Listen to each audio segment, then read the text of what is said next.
నాగర్ కర్నూలు జిల్లాలో రుణమాఫీ కాని రైతులు అనేక ఇబ్బందులు ఎదుర్కొంటున్నారు. కల్వకుర్తి ఎస్బీఐ బ్యాంకు వద్ద రుణమాఫీ కాని రైతులు ఆందోళనకు దిగారు. ప్రభుత్వం ఎన్నికల్లో చెప్పింది ఒకటి, ఇప్పుడు చేస్తుంది ఒకటని మండిపడ్డారు. రుణమాఫీ అయ్యిందా కాలేదా అన్న విషయం ఇప్పటికీ తెలియడం లేదని ఆగ్రహం వ్యక్తం చేశారు. అగ్రికల్చర్ ఆఫీస్కు వెళ్తే బ్యాంకుకు వెళ్ళండి అంటున్నారని, బ్యాంకుకు వస్తే బయటకు పంపిస్తున్నారని ఆవేదన వ్యక్తం చేస్తున్నారు. ఇది ప్రభుత్వం ఆడుతున్న డ్రామా అని అన్నదాతలు ఆక్రోశం వెళ్లగక్కారు. ఇప్పటికైనా వెంటనే రుణమాఫీ చేయాలని, లేని పక్షంలో ఆందోళన ఉధృతం చేస్తామని హెచ్చరించారు.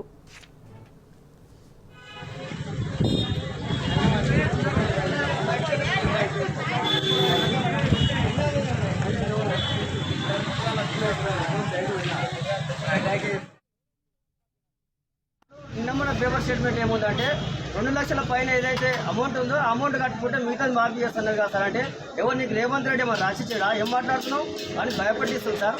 ఎందుకంటే ఇప్పుడు రేవంత్ రెడ్డి గారు 2 లక్షల పైన ఏదైతే రుణమాఫీ ఉందో అది కట్టుకోమని చెప్తున్నాడు.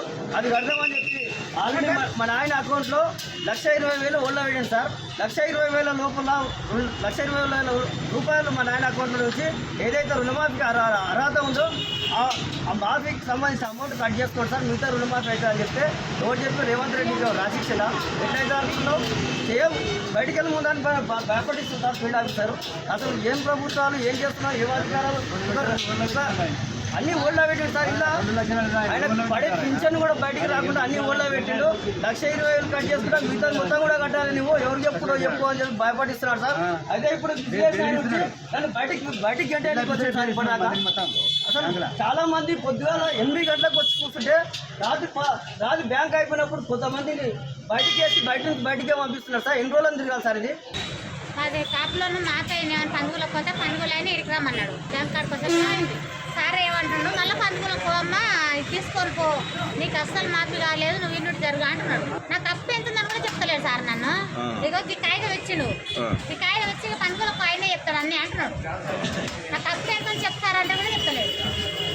లోన్ శాంక్షన్ జూన్ 20 తారీఖున అయింది సార్. మాకు వద్దంటే కూడా ఇచ్చారు. ఆయన వచ్చి అడిగి లోన్ శాంక్షన్ తీసుకుంటే 2 అవుతుందని చెప్పారు. తీసుకున్నాం 40,000 దాంట్లో అప్పు ఉన్నది, 70,000 ఇచ్చారు.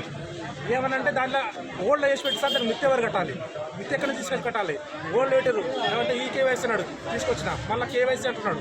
ఆ మనిషి కాలేజీకి పోయి హాస్పిటల్లో ఉండి ఇంట్లో నుంచి బయటకు వెళ్ళాడు. మనిషి రావంటే ఎక్కడికి వస్తాడు సార్? ఇంకా పెట్టుకొని మళ్ళీ ఇవే పత్రాలు పట్టుకొని తిరుగుతున్నాడు. ఇదే పత్రాలు తీసుకొని